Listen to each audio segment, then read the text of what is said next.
For those of you who are not familiar, Step Up for Students is a nonprofit organization that has been in existence for more than 20 years, administering 5 different scholarship programs throughout the state of Florida for school-age children. And we're going to start with the Florida Tax Credit Scholarship because this is the one that we have been administering the longest. We've been administering this one for 20 years now. And the Florida Tax Credit Scholarship is based on income traditionally. And this chart that you see now gives you an idea of the income guidelines. So like a family of 4 making up to $111,000 could qualify for a Florida Tax Credit Scholarship. And it has 2 different ways that it can be used. So one of the ways that the Florida Tax Credit Scholarship can be used is for private school. And that could be for tuition, books, registration, and other fees until the maximum amount of the scholarship has been exhausted.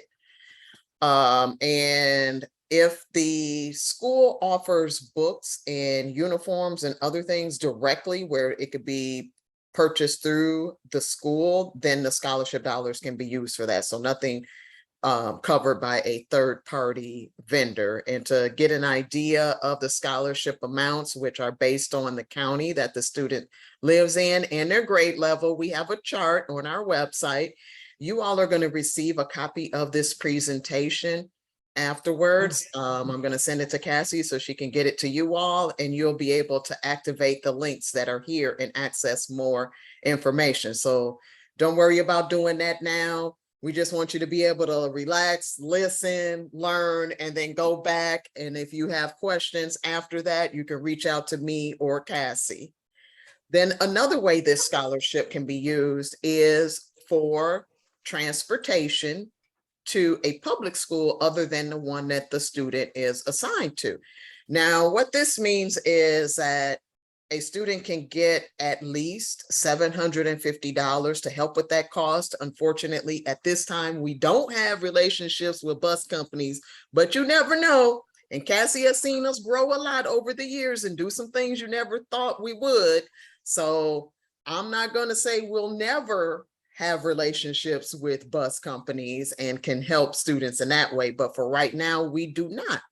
This particular scholarship is tremendously helpful for children in foster care, because a lot of times what I hear from CPIs, gal volunteers and whatnot that work with children in foster care is that they want to maintain some sense of continuity by making sure that child stays in the public school that they were attending before they were placed into foster care. But that school may not be their zone school anymore because their placement is not in that zone. So this scholarship can help with that, by providing this money for gas or carpool or what have you. This can certainly help with getting that child to that school. Then the other thing I want to mention, which is most important as it relates to this scholarship, is that even though this is an income-based scholarship for children in foster care, that income requirement is waived. By us having placement documents or court order that this child is placed in dependency and that the foster parent, whether it be relative or out of home, they have license to be this child's foster parent, that will waive the income requirements for that particular child, which is absolutely wonderful. We are still accepting applications for this school year for the Florida Tax Credit Scholarship. We will continue to accept applications for this particular scholarship throughout the year, because we always set aside a certain amount of funds for children in foster care. And we all know sometimes their placement may be sometime in the middle of the school year or what have you, but being that they can apply for the scholarship in the middle of the school year, this is going to be really helpful. The other important thing to remember about the Florida tax credit is that it is a once in, always in. So what does that mean? Once a student uses the scholarship, they automatically qualify for it in subsequent years. And you may be saying, Stephanie, well, what about if the child is reunified with their parent? Still eligible. What if they get subsequently adopted? Still eligible. What if they go from one group home to another, or from one placement to another? Still eligible. Any questions so far about the Florida Tax Credit Scholarship before we move on to the next one? Let's see, and I can't see what's happening in the chat. So if somebody can let me know if there's a question in the chat. Stephanie, I will jump in if I see any questions in the chat. Awesome. Thank you, Cassie. I knew I could count on you. You always have my back.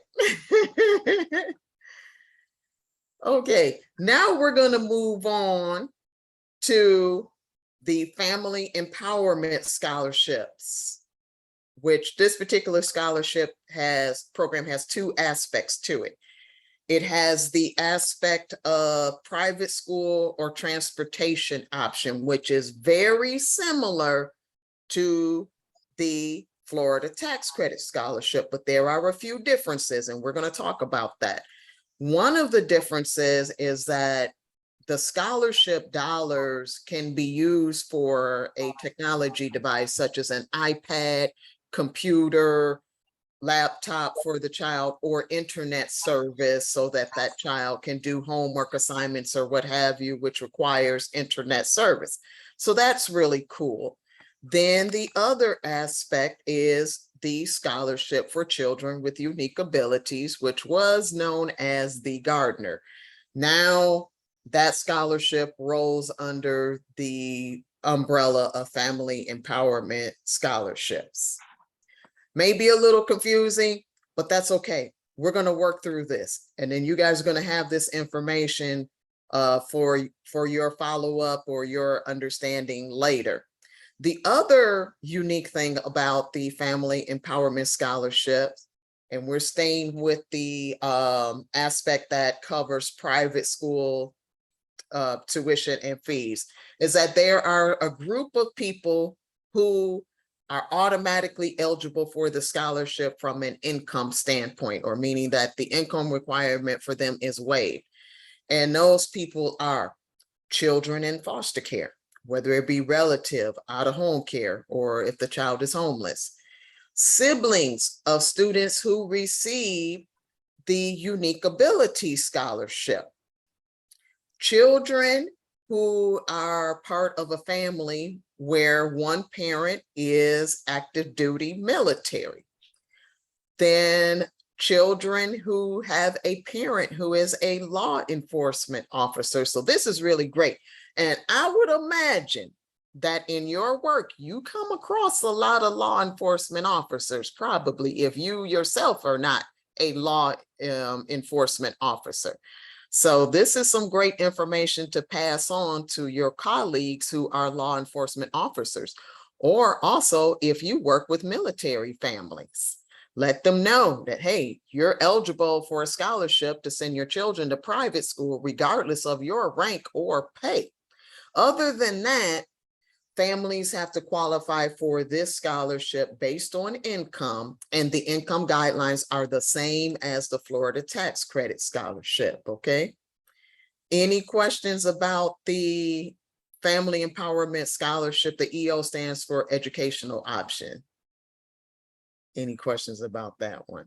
Now, the cool thing is when parents go to our website, because all of our applications are online, so parents or caregivers, when you go to start an application and you're interested in private school or transportation stipend, you just do one application.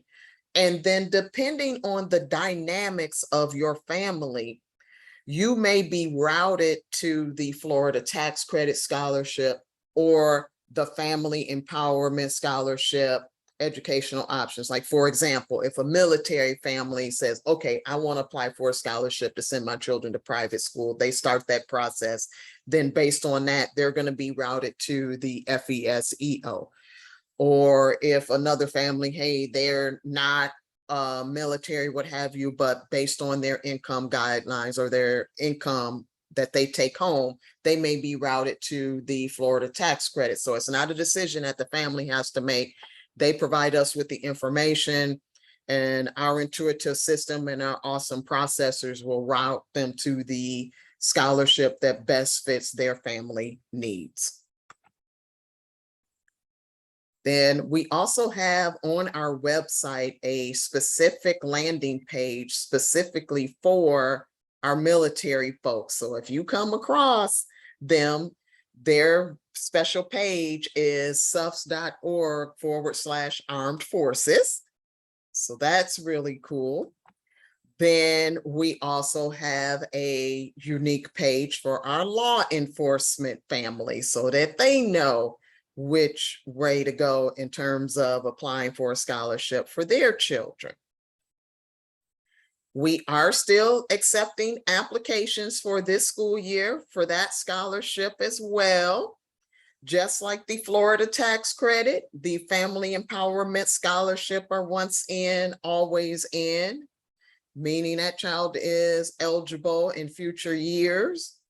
And same thing as Florida tax credit, if that child is, if they're in foster care, if they're reunified, subsequently adopted or what have you, they can still remain on the scholarship, which is fantastic.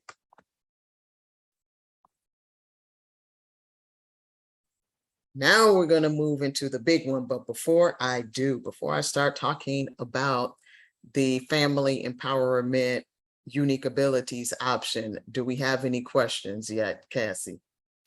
Thanks, Stephanie. We did have one from Robert, which I answered in the chat. That was a question about whether parents were getting a tax credit. I think there was some confusion. Were they getting a tax credit? And it's no, they get a scholarship. The tax credit is just how it's funded. So let me talk about that. That's a great question, Robert, because of the name. And that name is because the Florida Tax Credit Scholarship is funded through corporate donations. Corporations who donate to us are using their state tax liability to fund us, and then the state of Florida gives them a credit on the taxes that they are due, which is awesome. Some of them can pledge up to 100%, some 90%. It depends on the industry, but it is a wonderful win-win situation because these corporations are allowed to pick how they want their state dollars, their state taxes to be spent by designating us as the organization they want to support. The other scholarships that we have talked about and will continue to talk about the rest of today are funded by the state of Florida.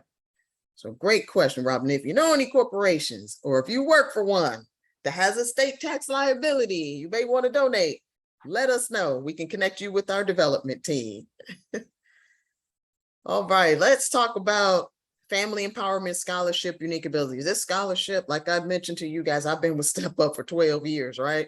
So when I first started with this scholarship, when it was created in 2014, it was known as PLSA, which meant Personal Learning Scholarship Account. Then it got changed to the Gardner, and now this. I hope we don't go through any more name changes with this scholarship. But boy, has it grown. I love the fact that this particular scholarship can serve children as young as 3, all the way up to age 22, unless that child has graduated from high school. And the diagnoses that can be served by this scholarship has grown tremendously as well. What we have found is that more than 50% of students using this scholarship are on the spectrum for autism. So it seems that parents who have children on the spectrum really like this scholarship, and their children are benefiting from it because it continues to grow. And then we do have a high percentage of students that have multiple diagnoses. So you may have a child that's on the spectrum for autism, but then also may have some other things going on as well. But let's talk about some of these diagnoses, because I imagine some of them you all know well, and then maybe some you don't know so well. Like, for example, high risk for children between the ages of 3 and 5. This is a child who has severely missed their developmental markers. Let's say, for example, a child that had fetal alcohol syndrome, and they're placed in dependency because of that. And they severely missed their developmental markers due to that fetal alcohol syndrome problem. They can qualify for this scholarship and use it until they turn 6. Once they turn 6, they have to qualify for the scholarship based on one of these other diagnoses. So maybe it may be that they have now a speech impairment, language impairment, or some other thing, or an emotional or behavioral impairment, maybe a other health impairment like ADHD. Maybe they have a rare disease or condition like epilepsy or what have you. But that's high risk, a child who has severely missed their developmental markers. Another category that may be worthy of a little bit more explanation is intellectual disability, severe cognitive impairment. This is a child that has an IQ of 70 or below. Another one, let's see. I think all the rest of them are pretty self-explanatory. And one way you can think of it is this. If a child has an IEP from the district and it clearly spells out something that fits in one of these categories, they would be eligible for a scholarship, or either they receive a diagnosis from a physician or psychologist that they have one of these diagnoses or one fall into one of these categories, they would be eligible for the scholarship. So it really covers a lot, I would say. Any questions about any of the diagnoses? Stephanie, not a question about the diagnoses, but a question about if a student was adopted in another state and then came here to Florida. Could you talk a little bit about the difference between the eligibility for a student in foster care versus the priority for a student who's adopted? So if that child, even if I had a student like that last week and they still were given priority, they were adopted in Texas and the family moved to Florida. But because that child was adopted from foster care within the last fiscal year, they were eligible to get priority for the FESUA scholarship. So even if the child is adopted through foster care in another state and that family moves to Florida, if it happened within the last fiscal year, which runs July 1 through June 30, they could receive priority for the scholarship. Same thing for foster care, but then their placement papers or what have you would be from Florida, because now they're going to be Florida residents. They're going to be living here, child going to school here. So the placement papers for foster care has to be from Florida. So that is the difference between foster and adoptive benefits. Thanks, Stephanie. So all children who are currently in some type of Florida-based foster care situation or recently adopted through foster care, they receive priority for all of our scholarships. And if you know of a child who, where maybe the family applied for the scholarship and they got waitlisted, please let me know. And I can get that issue escalated. And as I mentioned, children who have one of the diagnoses on the previous slide, it could be that they have an IEP that identifies their diagnoses or a formal diagnosis from a licensed physician or psychologist. There are also certain diagnoses, and I need to find out which ones. That's going to be my homework for me, and then I can let you guys know. There are some diagnoses where we will accept documentation from a APRN. And I'm not exactly sure in what instances that happens, but I know that it can happen. So once I know for sure, I will let you guys know. Then there are It's me, some. Stephanie. I'm sorry. This is Linda Sanders. So I actually have a child who is just turning 5. He's not in school, so he wouldn't obviously have an IEP. He Mhm. does have a diagnosis, though, that fits the category. Maybe you're going to get to this, and so if so, I apologize for interrupting you. But just what kinds of schooling? He's in daycare. Would it help with daycare cost or? Yeah, it can. It can. So he would go to daycare as a private pay student, and then his scholarship dollars can be used towards the tuition at that daycare or preschool that he's enrolled in. Excellent, Mhm. great. Yes, yes. I would love to see more students that are younger take advantage of this scholarship and instead of waiting until that child turns 5 or 6. But speaking of age requirements, children between the ages of 3 and 6 must reach that age either on or before September 1st. Then also have in this presentation a link where you all can see what type of documents you may be asked to submit when you apply, because like for the age eligibility to prove that if the child is between 3 and 6, you may be asked for a birth certificate.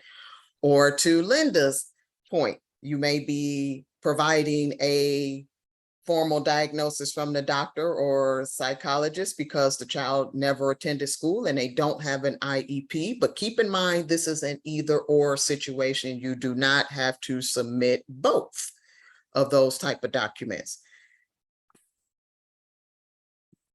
Now let's talk about the scholarship a little bit more. So children who are taking advantage of this particular scholarship, they are either enrolled in private school, whether that be daycare, preschool, elementary, middle, high school, or they are being homeschooled.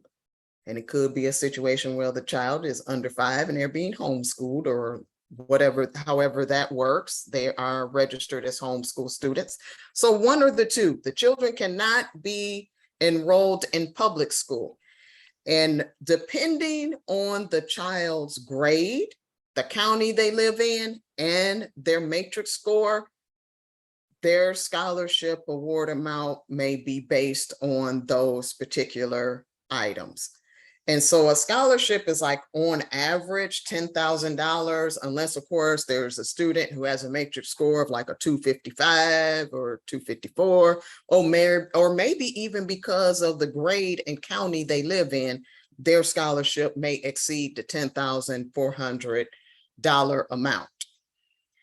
The money can roll over from one year to the next as long as the child remains in the program. So if a child had money left over from the 21-22 school year last year, and the parent or caregiver renewed the scholarship for this school year and they had money left over, they can access that money as well as the additional scholarship dollars that child will be awarded. If a parent decides to return or to send the child to a public school, or the child graduates and there's still money left in that account, the parent or caregiver has 2 consecutive fiscal years, which, as I mentioned earlier, runs from July 1 to June 30, to use those dollars. Otherwise, the money will be sent back to the state. So I implore all parents, please do not let that happen. I know you can find some kind of way to use these scholarship dollars other than allow it to be reverted back to the state. And so now you all may be wondering, well, how can they use these scholarship dollars? I'm glad you asked. I know you all are asking that question in your head. I can hear it. So you have parents who predominantly use the scholarship for participating private school tuition and fees, or home education co-op fees. The dollars can also be used for therapy and other specialists such as behavioral therapy, speech and language therapy, art therapy, music therapy, even horse therapy. This is awesome, and a broad spectrum of ways that a specialist or therapist can serve a child using this particular scholarship, as long as they're licensed or registered through APD. Then another way parents use the money is to purchase curriculum for their child. Technology such as computers, iPad, laptop, assistive technology. Parents can even set aside a portion of the scholarship dollars for a college savings account. Or let's say the child has graduated, or maybe their school, their private school, has a dual enrollment program. Dollars can be used for post-secondary school tuition and fees. So whether it be college, vocational school, technical school, community college, or what have you. So that's really cool as well. There are more than 20 different categories of how the scholarship dollars can be used. And we have a link on this slide that you can access that tells you about those different categories, and also the parent handbook. Then also a video that you can share with parents, or you can take a look at if you're not really clear on educational savings accounts and how they can be used. But we also encourage parents, if they primarily would like to use their scholarship dollars for private school, since the scholarship dollars are put into their account on a quarterly basis, they will want to prioritize tuition and fees, and then if they have money left over, use that for therapy and other things that they would like to have for their child. So the $10,000 or whatever they may be awarded is broken up into quarterly payments, and not directly to the parent, in an account. And then there are ways that parents can access those dollars, either by using a system that our IT department created for us called My Scholar Shop, where they go shopping. It's like Amazon. And then we pay those vendors on behalf of the parent out of their account, or therapists and specialists in schools sign up with us as an approved provider, and then we pay them directly on behalf of the parent with the parent's approval. Then another way is that parents pay directly for services, programs, or what have you out of their pocket, and then we reimburse the parent for those services, programs, or what have you. We are still accepting applications for this school year. However, most likely parents are being waitlisted, and we now have more than 9,000 children who are in a waitlist status. But we are encouraging parents to still apply, even if they are waitlisted, because that gives them priority for next year. And then too, depending on circumstances, we may be able to move some children off of wait list to funded status. So we're still encouraging families to apply for this school year. Any questions about the FESUA before I go into the next big hot topic related to this scholarship? This needs to be done by 1 o'clock, ladies.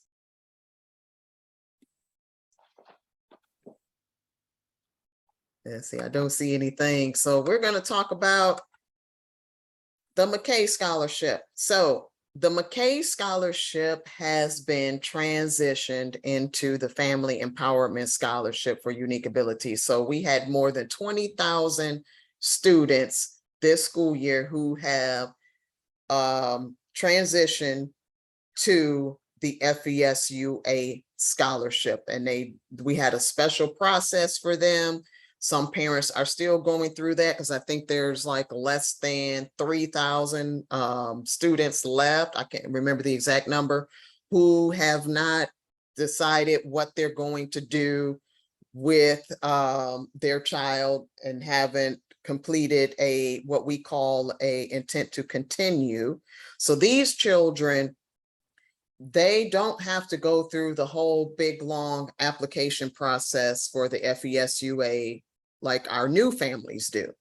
Because they're transitioning from McKay, they would do some provide us with some minimal information so that we can add them to FESUA. Then the Department of Education awards them, grandfathers them in at the amount that they received through the McKay Scholarship. So for this school year, these students are receiving at minimum what they received last school year as a McKay student, or unless something happened and maybe their matrix score changed or something like that. And funding is guaranteed for these students as long as they be sure to complete the intent to continue. And so what's cool about this is that now students who used to be McKay, now they can do homeschooling if the parent wants to. And now their siblings are eligible for the private school scholarship. And in those instances, what will happen is a parent would complete a private school application, which is separate than the FESUA. They would do an application for those siblings and say, hey, my child, whatever that child's name is on FESUA. Here is their ID number. Their siblings should be automatically eligible for this private school scholarship. And so I've seen a lot of students do this, and it's been great because parents said, hey, now I can have all my children at one school together because it works for my child who has special needs and then my other children. So it's wonderful. Also, now parents can use scholarship dollars for therapy and other things that they could not before under McKay. So this is empowering parents more than they ever were before. Any questions before I breeze through the next two scholarships? Because we have 13 minutes and I believe I can do this. If there are no more questions, we're going to go into the Hope Scholarship. So the Hope Scholarship is for children in public school, K through 12, who unfortunately have been victims of bullying. And here you see the listing of the different types of bullying a child may be a victim of. And it has to have taken place either at the school itself, a school-related or sponsored program or activity while they were riding on the bus or waiting at the school bus. And this scholarship is not based on income. It's just based on a reported incident of bullying, just like the FESUA is not based on income. It's always based on the child's diagnosis. So there are two options with this particular scholarship. Parents or caregivers can receive funding for private school tuition and fees, or it could be used to provide a transportation stipend to another public school other than the one that the child was zoned at and other than the one that the incident, of course, took place.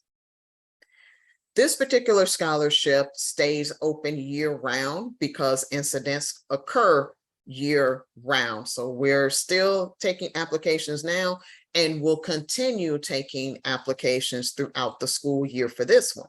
So how parents would apply for this, like all of our scholarships are online applications, that parent would receive a Hope Scholarship notification form, which reports the incident of bullying with some details on it.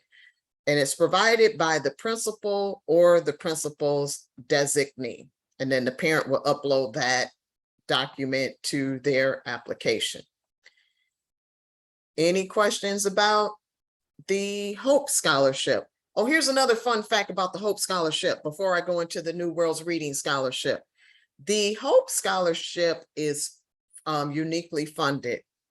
It is funded when you purchase a vehicle, whether it be from a dealership or what have you. The sales tax that you pay On that purchase, you can donate up to $105 of those sales tax to the Hope Scholarship. So we have a lot of dealerships who really partner with us and work with our development team to make sure that as many people who purchase cars as possible are aware of this opportunity and can donate to the Hope Scholarship. Now, last but not least, the New Worlds Reading Scholarship accounts for public school students K through 5. I'm so glad about this. It used to be only 3 through 5. Now it's K through 5. This particular scholarship served children who scored either a 1 or 2 on the English language arts portion of the Florida Standards Assessment, or a validation document providing details that this child has substantial reading deficiencies. And for this scholarship, students who are classified as English language learners receive priority for this particular scholarship, because sometimes it's that the child is learning English, and that may be the barrier for them.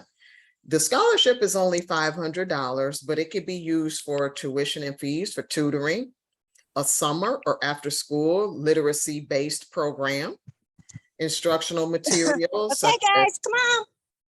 or technology. And when Come on, Percy, when we say technology, we're talking about a computer, laptop, or iPad, where then instructional materials can be added to that device. And then also, of course, curriculum related to reading or literacy.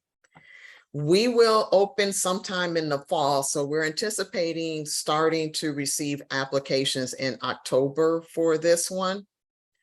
And the parent would upload the FSA report or progress report showing that the child is deficient in reading.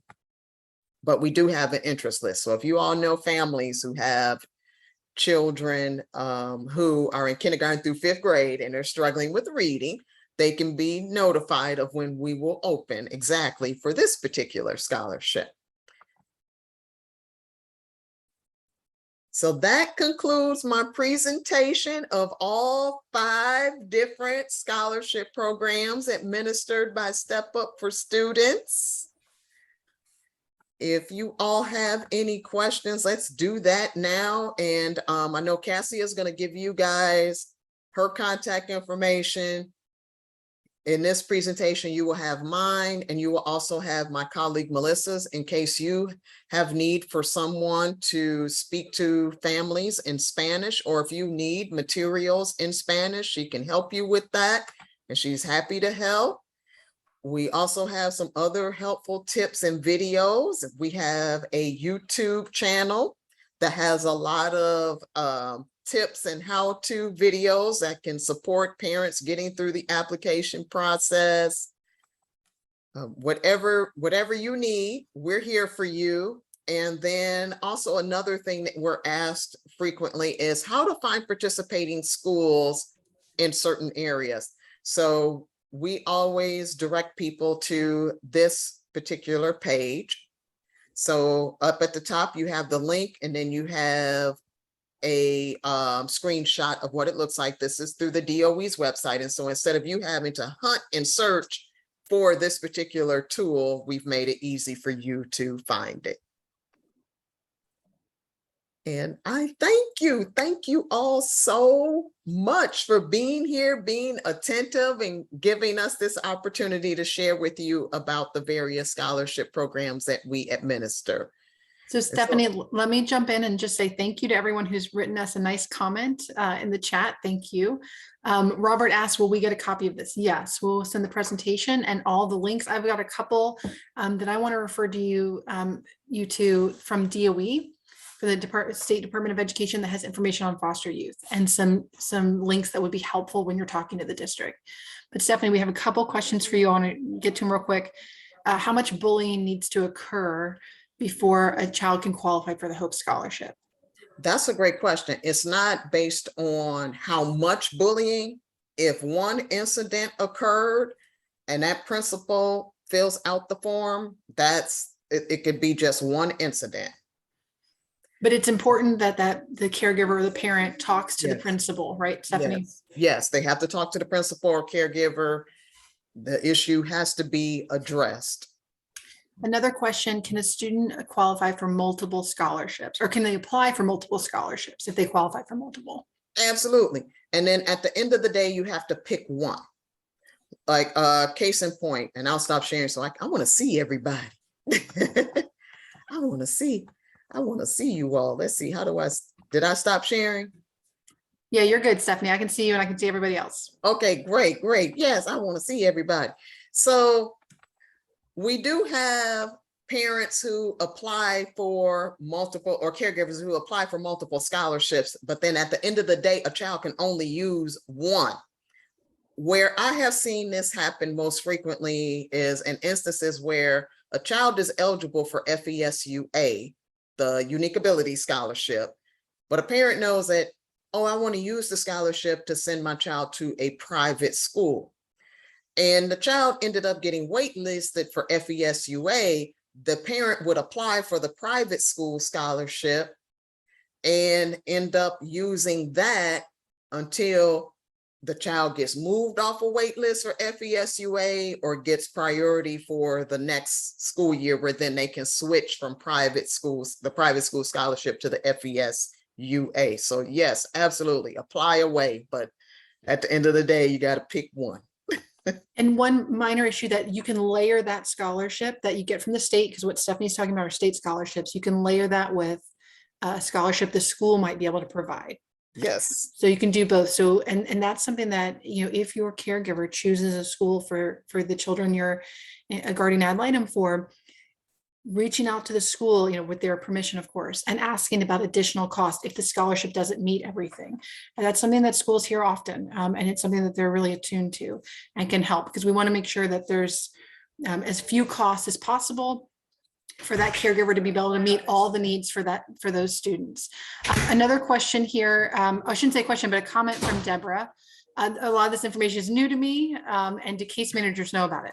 Stephanie and I have been trying to get more of this information out. Stephanie presented the Florida Foster Adoptive Parent Conference. We've presented on QPI, but if you see any opportunities that you think we can get more information out to case managers, with the high turnover rate, we're gonna have to be added a lot, but we're willing to do it because we want to get this information in people's hands. Yes, please help us with that. I was at the DCF summit a few weeks ago, and I talked to a lot of case managers there.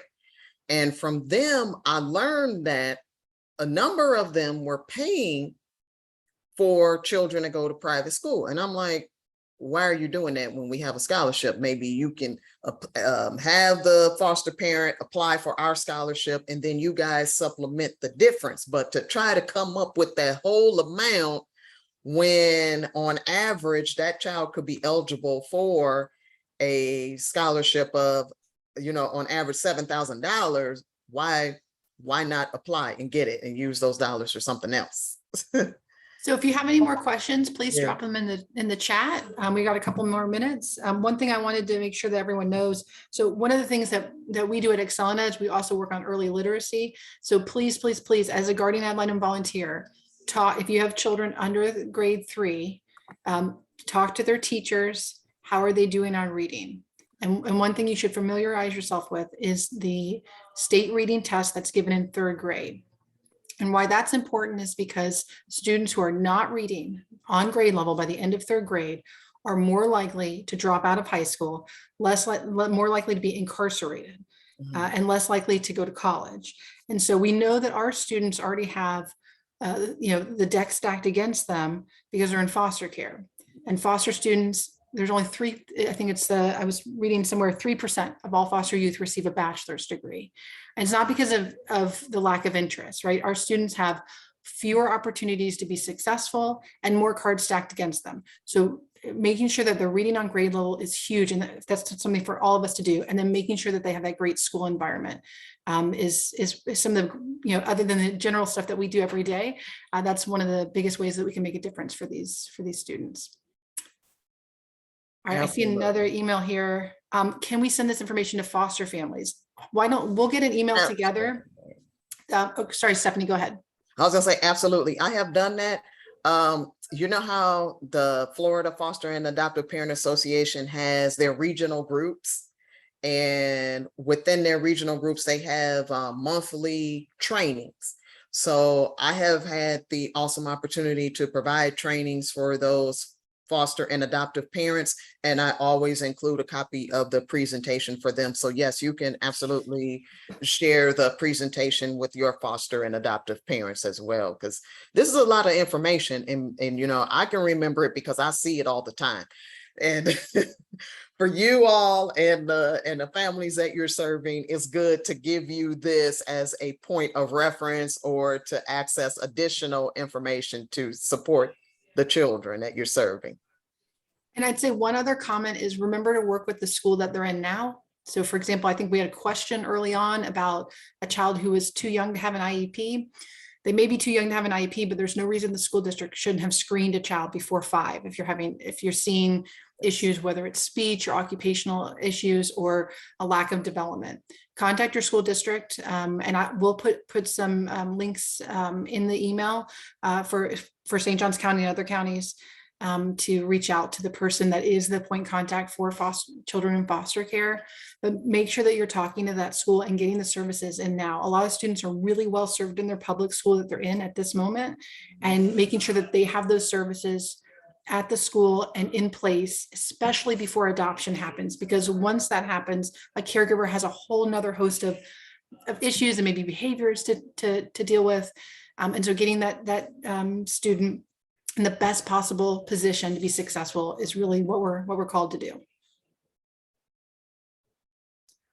Well, I'll stay on for a little bit. I think Stephanie will too, if you have any Oh, other yes. questions. And then, but we really appreciate your time. Ladies, thank you so much for doing this for us. This was really informative. Oh man, my pleasure. You all do the real hard work. You're the ones boots on the ground. I salute you all. And however I can make your job easier and getting these children in the right learning environment, I want to do that. My colleague Nathan, you can also reach out to him if you need to. He's in the Central Florida area. So if you guys have something in the Central Florida area and you need somebody, I can always call upon him to come and support you all as well. So we're here for you. Great, thank you. Thank you, Stephanie, for this opportunity. We appreciate it. Absolutely. Everybody have a blessed week.